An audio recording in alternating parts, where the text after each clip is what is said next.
সবার কাছে ঈদ বছরে ২ টা হলেও আমার কাছে ঈদ কিন্তু ৩ বার হয়। বছরে ২ বার ঈদের পাশাপাশি যখন আমার ননদেরা আমাদের বাড়িতে বেড়াতে আসে, তখনকার সময়টা আমাদের কাছে ঈদের আনন্দের থেকে কোনো অংশেই কম না। ননদ, নন্দাই এই শব্দগুলো আমার কাছে খুবই অপরিচিত। ইভেন আমার উচ্চারণ করতেও কেমন লাগে, তারপরও আপনাদের বোঝার সুবিধার্থে বললাম।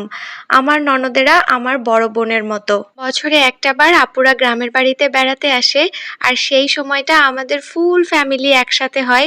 আমার দাদুর বাড়ির দিক থেকে আমরা অনেক বড় পরিবার। আমাদের ৫ জন ফুফু আর ৪ জন চাচা শ্বশুর, সবকিছু মিলিয়ে একদম একান্নবর্তী একটা পরিবার। যদিও এখন সবাই আলাদা আলাদা থাকে, কিন্তু যখন আপুরা আসে সবাই একদম একসাথে হয়ে যায়। আর আমার কাছে এই সময়টা মানে ওই যে বললাম একদম ঈদের সময়ের মতো। তরমুজ, কাঁচা আম এগুলো দেখে বুঝতেই পারছেন এগুলো অনেক আগের ভিডিও। যখন আপুরা এসেছিল ভিডিও করেছিলাম ঠিকই, কিন্তু পরে আর সেগুলো এডিট করে আপলোড দেওয়া হয়নি। আসলে আনন্দের সময় না খুব তাড়াতাড়ি কেটে যায়। আপুরা যেই ২-৩ দিন থাকে মনে হয় যেন একদম চোখের পলকেই কেটে যায়। কিন্তু ভাইয়ার সময় থাকে না বলে আর বেশি একটা থাকা হয় না। যদিও আমার এক ভাইয়া আর নেই, তবে আরেকজন ভাইয়া আছে, উনি আসেন।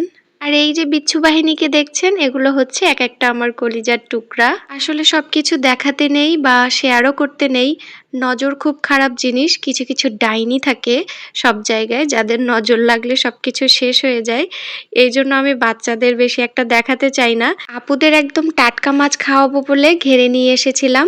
এবার আব্বু ঘের থেকে মাছ ধরছে। অনেক মাছ উঠেছিল সেদিন। বড় মাছ উঠেছিল ঠিকই, কিন্তু ভাইয়া চিংড়ি মাছ খেতে খুব পছন্দ করে। চিংড়ি মাছ কিছুতেই যেন উঠতে চাচ্ছিল না।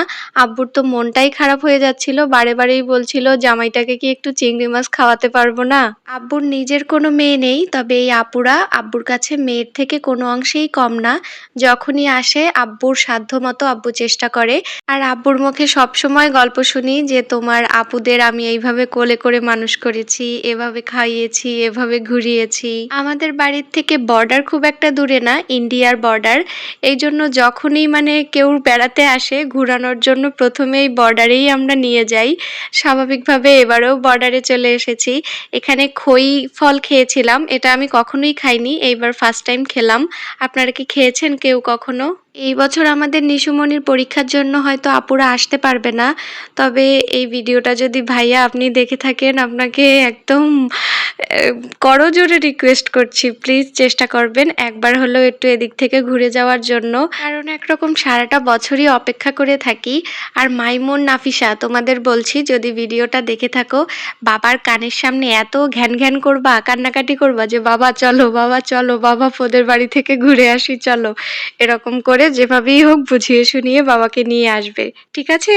তো এই তো অনেক আনন্দের, অনেক সুন্দর কিছু মুহূর্তের সাক্ষী রাখলাম আপনাদেরকেও। এখানেই বিদায় নিলাম আজকে। ইনশাল্লাহ দেখা হয়ে যাবে নেক্সট ভিডিওতে। সবাই খুব ভালো থাকবেন। আল্লাহ হাফেজ।